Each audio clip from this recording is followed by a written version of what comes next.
My son Leo was 5 when he first introduced us to Pip. Pip was, according to Leo, a small, furry creature with wings like a butterfly and a tail like a squirrel. He lived in the space between the walls and only came out when it was quiet. At first it was adorable. Leo would set an extra place at the dinner table for Pip, share his snacks, and have long one-sided conversations with him in his room.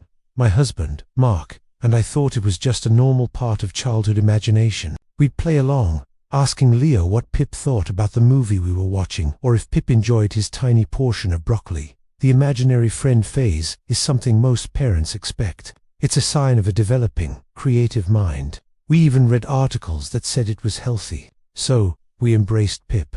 We bought a tiny toy teacup so Pip could have his own special dish. Leo was thrilled. For a few months, Pip was a delightful, invisible member of our family. He was a source of endless giggles and funny stories. Leo would tell us about Pip's adventures in the garden, flying with the sparrows and talking to the ants. It was sweet, harmless, and frankly, a welcome distraction from the usual toddler tantrums. We thought we had it all figured out, but we were wrong.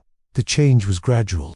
So gradual, in fact, that we almost didn't notice it at first. The happy, giggling conversations Leo had with Pip started to sound more like hushed arguments. Sometimes, I'd walk past Leo's room and hear him say things like, "No, Pip, I don't want to do that," or "That's not a nice thing to say." When I'd ask him what was wrong, he'd just shake his head and say, "Pip is being grumpy today." We brushed it off. Even imaginary friends must have bad days, right? We figured it was just Leo projecting his own frustrations onto his invisible companion, a way of processing his own big feelings. But then, Leo started becoming more withdrawn. He stopped wanting to play outside. His reason: Pip doesn't like the sun. It hurts his wings. He started refusing his favorite foods because Pip says they're poison. Each excuse was stranger than the last, and each one was attributed to Pip. The fun, whimsical friend was starting to sound more like a tiny, furry tyrant. Mark and I started to get a little concerned. We tried talking to Leo about it, gently suggesting that maybe Pip could try to be a bit nicer. Leo would just get upset, insisting that we didn't understand. He said Pip was just trying to protect him. Protect him from what? We had no idea. The first truly alarming incident happened one evening. It was a normal Tuesday. I was cooking dinner. Mark was tidying up the living room, and Leo was supposed to be playing in his room. The house was quiet, a little too quiet. I called out for Leo, telling him dinner was almost ready. No response. I called again, louder this time. Still nothing. A knot of anxiety started to form in my stomach. I went to his room, but it was empty. His toys were scattered on the floor, but Leo was nowhere to be found. Mark and I started calling his name, our voices growing more frantic with each passing second. We checked every room, every closet, under every bed. Nothing. Panic set in. Pure undiluted terror. We ran outside, calling his name into the darkening evening. We checked the backyard, the front yard, the garage. My mind was racing with horrible possibilities. After what felt like an eternity, but was probably only 10 minutes, Mark found him. He was crammed into the small cabinet under the kitchen sink, curled into a tight ball, trembling. He'd pulled the cleaning supplies out to make room. When Mark pulled him out, Leo was sobbing. I hugged him so tight I could feel his little heart hammering against his chest. "Leo, honey, what happened?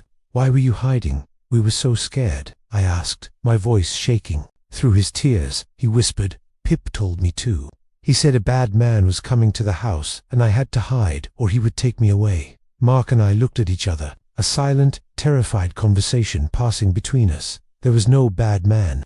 The doors were locked. The neighborhood was quiet. This wasn't a game anymore. This was something else. That night, neither of us slept. We just sat on the couch, watching Leo sleep between us, his small face still puffy from crying. The imaginary friend wasn't just influencing his preferences anymore. He was dictating his actions, filling his head with fear.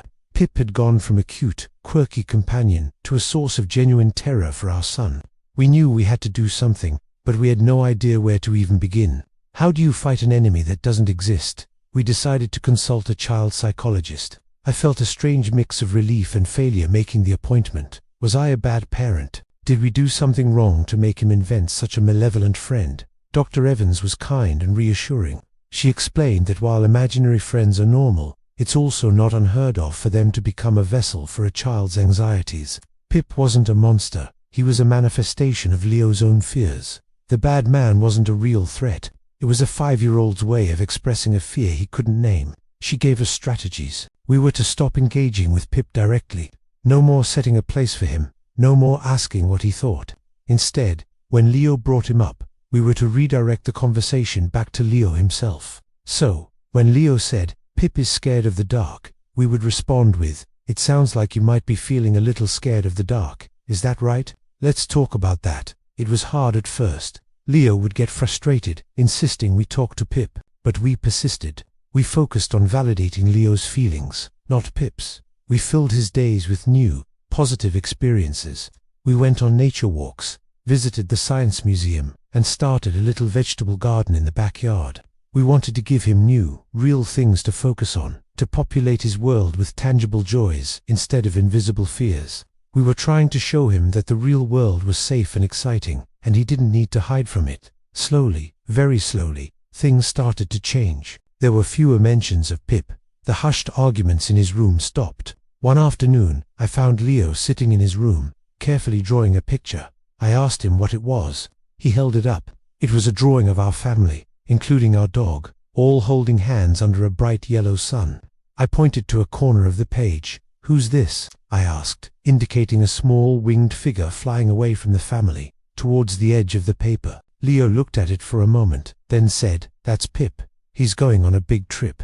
He didn't seem sad or scared. He just seemed matter-of-fact. "Is he coming back?" I asked, holding my breath. Leo shook his head. "No." He said, "It's my turn to be brave now." That was the last time he ever mentioned Pip. It was like a switch had been flipped. The fear that had been clinging to him like a shadow just seemed to dissipate. He started playing outside again, making new friends at the park. He was our happy, bubbly Leo once more. Looking back, the whole experience was terrifying, but it taught us so much about the power of a child's mind and the importance of listening to what they were not saying. Pip wasn't the problem, he was the symptom. He was Leo's way of shouting his anxieties when he only knew how to whisper.